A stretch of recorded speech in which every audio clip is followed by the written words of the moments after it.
So, hello there everyone and welcome, it is Aaron here, and today it is time for episode number 10 of our FIFA 19 Arsenal career mode with the 2019-20 season mod. We are firmly heading towards the business end of the season in this series. We're now into the month of March, and if you missed last episode, there'll be a link in the top right of the screen to the entirety of the playlist. You can check that one out. Would very much recommend doing so. There's kind of already been a bit of a spoiler on the screen if you have, because as you can see, we're into the round of 16 of the Europa League. We defeated Galatasaray over 2 legs. It was quite difficult in the end. We've now been drawn against Benfica of Portugal, and you'll be seeing the first leg of that away from home in the first game of today's episode. A few episodes ago, though, we lost to Everton in the EFL Cup, and the Carabao Cup final is Everton versus Wolves. I love the fact there's not really a top 6 side. It's going to be either Wolves or Everton. Last episode, we also saw the injury for Dani Ceballos right at the end. He will miss that first leg, but he may well return for the all-important second game of this episode, which is against league leaders Manchester United. It's first versus second. They're 2 points clear of us, so if we win that game, we go back to the top of the table for the first time since like episode 4. Absolutely no kick clash here. That'll be fine, lads. Time then for the first game of today's episode, and it is that first leg of the Europa League round of 16 against Portuguese side Benfica. As you can see, there's quite a few changes, I'll be honest with you. The reason for that is I want to rest the likes of Bellerin, the 2 centre-backs, Aubameyang, etc., and Ceballos as well for that crucial game against Manchester United. Benfica are a really good side. I'm a bit scared ahead of this one. Raul Jimenez is playing for them for some reason, so his move to Wolves was clearly cancelled in this version of reality. Anyway, let's get amongst things, shall we? James Maddison made an instant impact in this series with 2 goals in 2 games against Galatasaray. More of the same in this would be pretty decent. The fact the referee is wearing identical kits to us is definitely going to cause confusion. Why are the linesman and ref wearing black and yellow when we are wearing black? It doesn't make sense. Why would you make it match? Can we like make that not a thing? Meanwhile, Maddison has had a shot from point blank and it's saved. That should have been 1-0. Benfica have got Andre Almeida at right back, who's someone we actually tried to sign in the Wolves series earlier on in this game cycle. As Benfica head wide, James Maddison working well in tight space, and Lucas Torreira has set away Nicolas Pepe. This is a big chance at the start of the tie already, and Nicolas Pepe scores. He gets lucky because the goalkeeper got plenty on that. There was the square to Reece Nelson, but I was determined really under the circumstances not to use that straight away. His pace is honestly electrifying. I've genuinely not used many players on this FIFA where pace isn't really that important, that are so overpowered in their sprint speed. He's a myth. He's an absolute joke.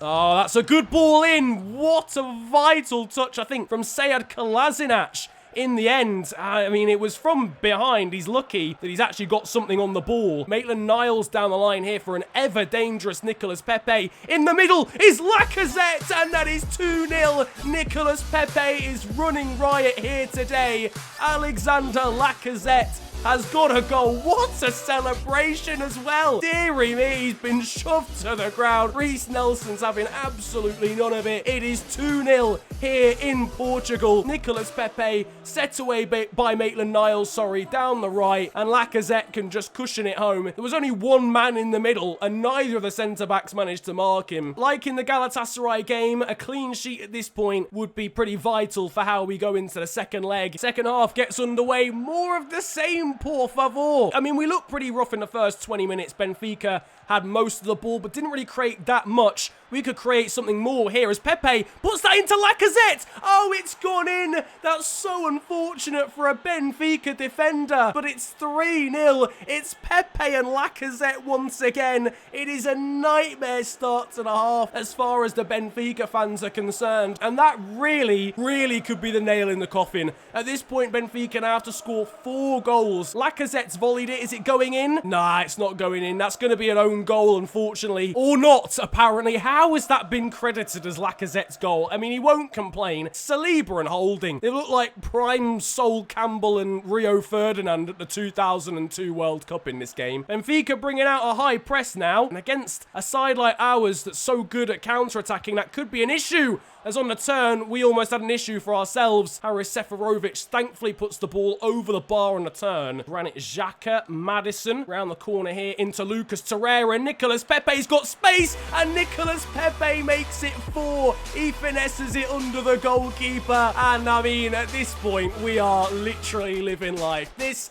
has become an absolute thrashing, and Nicolas Pepe is having one of his best games in an Arsenal shirt. 2 goals and 2 assists in one game now. Oh, look at that. What a little... It's just calm. You know what, as well, to be honest, as much as this is a brilliant result, it's so harsh on Benfica. This has not been a 4-0 game at all. Maddison, Lacazette, back to Maddison again. Well saved by the Greek goalkeeper. Pepe will undoubtedly get man of the match. He's had an absolute stormer. But I just want to rest them really for that Manchester United game as Benfica come forward and hit the post. But on the rebound, they've put it in. It is a consolation goal in the tie. It's so frustrating as Zacco has scored here for Benfica. I mean, this time it means significantly less, I feel, than the Galatasaray game. Benfica still have to score 4 goals. That'll be the end of the game. A slight dampener in the end there with that Benfica consolation, but realistically, I mean, we'd have to concede 4 or more in the second leg to go out, and I just don't see us doing that against this Benfica side. As the boos ring out amongst the home faithful, Nicolas Pepe will collect his man of the match award thanks to 2 goals and 2 assists. Alexander Lacazette as well with a 9.5, whilst Torreira is also a standout performer. But the big one's coming.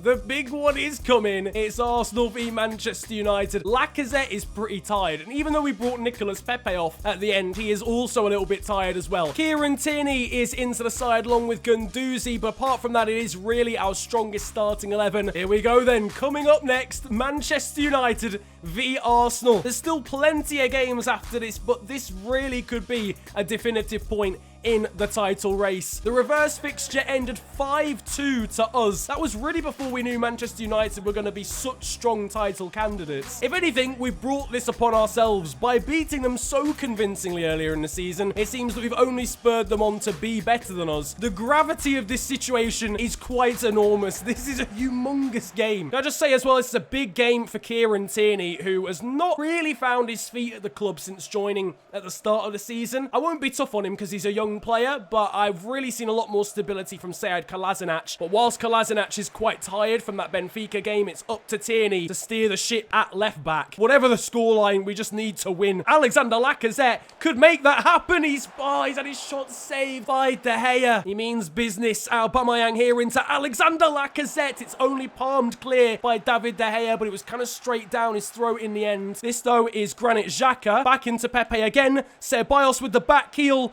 Alexander Lacazette turns back, and on the finesse can only find the gloves of David De Gea. Plays the ball back now into Granit Xhaka. On the edge of the area here is Guendouzi. Ceballos. Pepe deflected and saved by David De Gea. Absolutely brilliantly. That is the best save of the game so far. I'm pretty sure it comes off Paul Pogba. It does. That makes it even better. 2 additional minutes as the ball is swung into the danger area, and in the end cleared by Xhaka as it was bouncing around. It is 0-0 here at Old Trafford after 45 minutes. It's the 2 best teams up against each other in the most important game of the season. It was always going to be cagey. And we're already going forward again with Pepe into the middle, cleared away. Pepe gets there again. Guendouzi. This is now Dani Ceballos. Oh, it's off the inside of the post. What an effort. Oh, we are so unlucky. We really could have been 1-0 up there. Ceballos, he scored an absolute beauty against Chelsea, and he was literally millimetres away from doing it again. Oh, Ziyech there on a turn. United put it wide with Juan Mata. Interesting switch here. Oh, I thought it was Luke Shaw. They've got a new number 23, Lars Stindl. Regardless, that is still quite a defensive change, and so is Rashford as well. That now means that United don't have... They brought off Rashford for Juan Mata, and now they've got rid of Lukaku for Lars Stindl. This is Darmian putting that in. It's a dangerous ball. Tierney's done super well. Ceballos gives it away. Really need more from him. He's won the ball back. This is Hakim Ziyech, well blocked though by David Luiz. Coming forward regardless. Oh, I wanted that to go through to Ceballos. It might still. Not in the position I wanted him originally. But Dani Ceballos with the finesse. Ah, it's just wide. Ah, he was under pressure, and it was a difficult angle. It's not the easiest angle to finesse that in from. United have gone defensive. United have I mean, you could tell that from the substitutions they made, but they're not dumb. They are smart people. They know the draw is the better result for them. Jean-Philippe Mateta, he's done so much for us in these sorts of positions before. Can he be the super sub once more? Nicolas Pepe, trying to find someone in the middle. Anyone? Oh, it's smuggled away by United. Come across though there as Granit Xhaka to win it back. Vital from him. Back to Ceballos again. He's done really well to get there.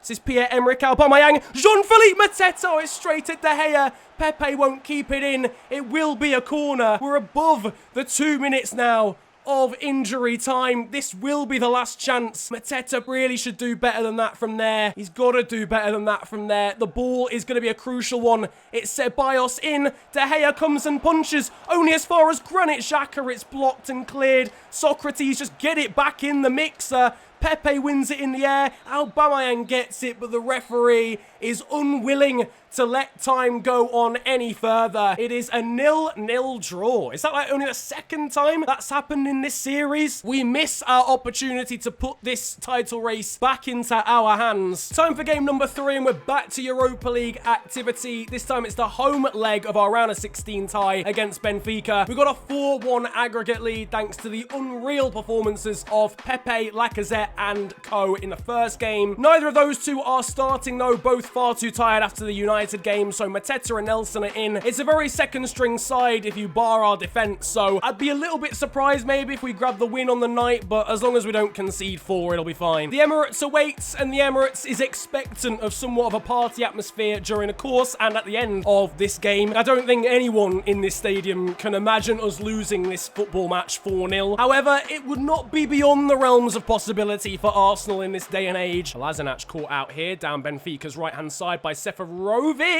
and Saliba.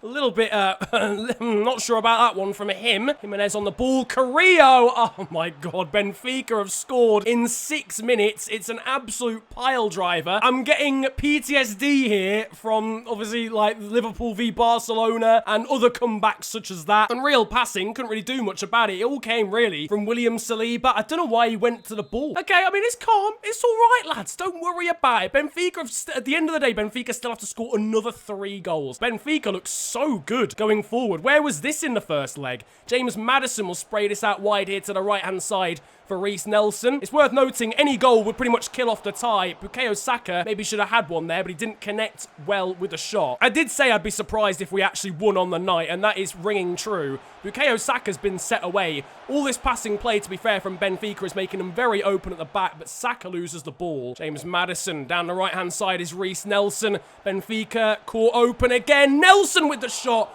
but into the side netting. So realistically, if we can just put away one of these chances, the amount of times now Bukayo Saka or Reiss Nelson has been set away down one of the wings is astonishing. Kolasinac here over the top into Jean-Philippe Mateta, who's cut inside really nicely. Mateta over into Reiss Nelson. Oh my goodness me. Reiss, how have you not scored that one, my son? I reiterate, if Pepe or Aubameyang were playing, we would have scored by now. I love Nelson and Saka. They're really, really proactive and really positive, but in goal-scoring positions, they can really be lacking sometimes. That should have been a goal. Half-time, actually quite a frustrating game so far because, I mean, I don't know how Reiss Nelson didn't score at the end of the half, but the amount of times we've been set away and been so wasteful in the final third because of the wingers that we've got on the pitch is quite astounding. Here is Lucas Torreira. Bentancur was running through. This, though, is over to Bukayo Saka. And finally, we have the goal. It's been coming. Bukayo Saka gets his 3rd goal as an Arsenal player.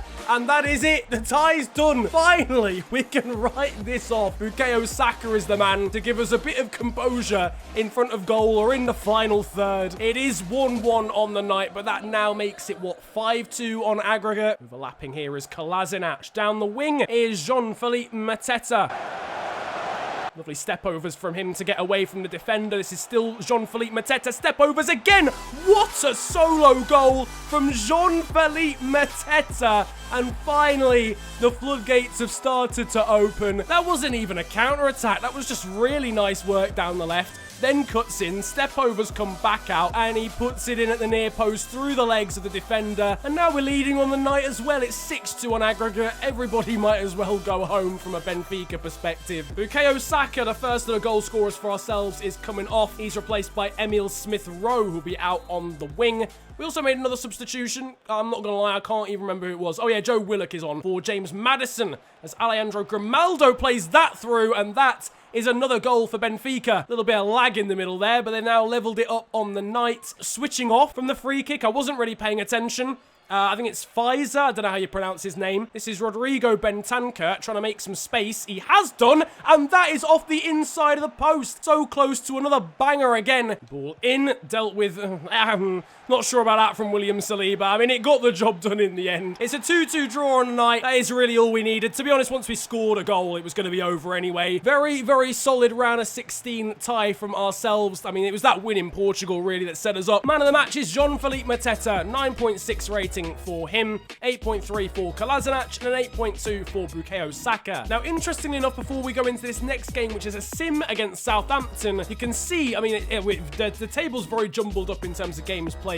We're currently down in 4th position. That's because City have played 2 games more than us, and so have Spurs. But interestingly enough, United must have dropped some points at some point in March, because they're now only 3 points clear. They've drawn a game after we drew to them. If we win against Southampton, we're up on 74 points, and we've played a game less than Spurs. So we're level on points with United and same amount of games played, and we're level with Spurs having played a game less. Now it is time for that sim match against the 5-man defense Southampton. I'm glad I'm not playing this game, to be honest with you. Pierre-Emerick Aubameyang rewards my faith in the sim by scoring after just 5 minutes. Aubameyang adds another goal to his own personal collection. Lacazette fails to make it 3 after he misses a penalty. Aubameyang completes his hat-trick and makes it 3 anyway. And at the end of it, it is 3-0. A little bit of a concern going into the penultimate month of this season. We've got 2 training injuries on the same day, unluckily. Kieran Tierney is out for 7 days, so not too bad. The other one is longer, but for a player who plays even less, and that's Rodrigo Bentancur, who has suffered some kind of knee injury. He's out for 2 months. His season is literally over. He might as well go back to Juventus. Look at this nonsense. We've dropped to 5th in the league. That is how tight this is at the moment. We've genuinely dropped to 5th position in the league. I don't know how Spurs, Liverpool, and Man City have somehow managed to drag themselves into this title race, but they have. Realistically, if we win those 2 games in hand, we're back joint top of the table, but you never know with this team. And you really do never know now, because we're up against Everton now, a side that beat us twice in the Carabao Cup semi-finals. We're reaching territory now where every single game is a must-win. We've got a plus 44 goal difference, and we have the worst goal difference out of the top 5. The rest of the teams in this title race must be slapping teams for breakfast. Granit Xhaka there with a nice ball early through into Lacazette, who cuts back inside, and with the finesse, finds the far corner. What a goal! What a start from Alexander Lacazette. What a celebration as well. The camera angle is absolutely beautiful for that. Lacazette gives us the dream start. Pickford is beaten. Great ball through from Xhaka, and Lacazette cuts inside. One touch, uses the defender to finesse it around Jordan Pickford. A big goal from a big game player. Alexander Lacazette makes it 1-0 after just 5 minutes of this game. A dream start. Oh, and we needed that so badly because this is such a good team. I hate playing Everton, and a goal like that early on is literally vital. And we could get another because Torreira set Lacazette away. Lacazette scored again. We're in dreamland. It's 2 quick-fire goals. The away fans had hardly finished celebrating the first goal, and they're already bouncing for a second. Literally 2 through balls straight down the middle of Everton, cutting them apart. And after 8 minutes, we are 2 goals up. This is literally what we needed. If we win this game, we're back up to like 3rd or something, and then obviously we've got a game in hand to try and win, try and put ourselves back to the top of the table. Now a long ball forward sees Theo Walcott away down the right. First time ball in, and it's stuck home. by Connolly. I think it's Socrates who's got to try and do a little bit better. Get that one clear. I think it just drifts past him in the end. Unreal first time ball from Theo Walcott from the right hand side, and it is now Arsenal 2, Everton 1. Let's be honest, how on earth has he put a ball that good in? Facing away from the area, we'll forget about the details. We'll just pretend it was really, really good rather than completely impossible from Theo Walcott, but it's 2-1. Lacazette dinks that one through. This is danger for Everton again. Oh my goodness me. Nicholas, what in the world? I know we've got some shot error on, man, but I don't think that can save you. Drissagay, this is Bernard with the shot. Simple save though for Bern Leno. Now, hello, this could be danger again here for Everton. It's Nicholas Pepe. Take 2, Sunshine. It's off the post this time. Everton should be dead and buried by now. Nicholas Pepe misses 2 one-on-ones. I admit, I probably could have gone a little bit further with that one, but regardless, you've got to be putting that one in, son. Come on. We have broken them down so many times. Surely it is a matter of time before we do something. You would like to imagine as Nicholas Pepe could do just that. Ball in to Aubameyang, and it's saved by Pickford. I wanted to take it first time, but I thought bringing it down and shooting was the better option. It was, to be fair. The control was good. It's just a really smart save. Everton coming forward here with Bernard. So Drissagay back into Bernard again. And right at the end of the first half, Everton have brought it back. And we've been sucker punched because Nicholas Pepe can't finish his dinner. It's as simple as that. We should be winning about 4-2, 5-2 even if you count Aubameyang's chance. And instead, we're drawing. We're back to the usual Arsenal that just cannot finish to save its life. We have to be scoring these chances if we're going to win the league. Like, it's just the fact of the matter. Aubameyang has seen Pepe away. I think he might be offside, though. He isn't. It's Nicholas Pepe. Oh my god, man. What? You've had 3 one-on-ones. What is wrong with you, man? How can you genuinely miss that many in a row? It's not even difficult. Everton probably could have scored there as well. Aubameyang there into Ceballos. This now is Lucas Torreira, who's... Oh my... What? That's a double-footed lunge in from Yerry Mina. Oh, I'm giving up with this game right now. Hector Bellerin can't win the ball back off Bernard. Connolly's gone past David Luiz. Kolasinac gets it clear, though. Oh, Xhaka can play in Alexander Lacazette here. He'll cut inside. Lacazette. Oh, I should have just gone first time. I think the defender probably would have blocked it, though. Oh, man. How are we not winning this game? It's a joke at this point. I really wish I could find it funny. Jean-Philippe Mateta overlapping here is Pierre-Emerick Aubameyang. That's Nicholas Pepe. He can't miss that one. It is 3-2. Nicholas Pepe has got the goal. Thank you, man. After 3 missed one-on-ones, Aubameyang puts it to the back stick and Pepe can just nod it into an empty net. Finally, oh, what a ball that is from Aubameyang as well. This might be one of the most hard-fought wins ever if we actually pull this one off. 4 minutes to hold on. Ceballos is off for Maddison. Aubameyang off for another body in midfield, being Matteo Guendouzi. Ralas will swing that in. It's a good-looking ball. I'm pretty sure that's hit the woodwork. I felt my controller vibrate. It's Cenk Tosun at the near post. I feel ill. I genuinely feel ill. I don't even know what to do with the ball right now. Nicholas Pepe with the shot. It's blocked. Everton get it clear, but we have won 3-2. Nicholas Pepe goes from the villain in the first half to the hero by the end of the second. His goal is what wins it, but my god, should he have scored before that. Lacazette is man of the match, 9.3. Pepe does get a 9.2 for winning the game, but you've probably got to take some points off for the amount of chances that he missed as well. Here, though, is the table. Oh my goodness gracious me. It's even tighter now because United have drawn again. They've gone from not drawing once at all in February to now having drawn 3 times this season. So United are on 78, having played 32 games. Spurs are on 77, having played the same. We are on 77, but crucially, we've played a game less than it's Liverpool on 76 and Man City on 74. That is, though, going to be the end of the episode. I know there's only been 1 simmed game, but that's because I'm now setting myself up to have 6 games in a penultimate episode, which will be the next one, and then 6 games in a final episode of this season, potentially if we get through Lyon in the quarterfinals of the Europa League. And City is the final game of the season. Oh my City, oh Nelly. If City get properly into this title race, that could be a very, very juicy final game of the season. Wow. Oh, this title race is absolutely phenomenal. If you are enjoying it, if you've loved this episode and you're loving the title race going on in it, then slap a like on this one because we are done. If you're new to the channel, please don't forget to subscribe. It really, really helps me out. You can also follow me on social media. It's at the official FNG on Twitter and on Insta. But it has been a pleasure ranting at you guys today. Have a great day. Enjoy yourselves and goodbye.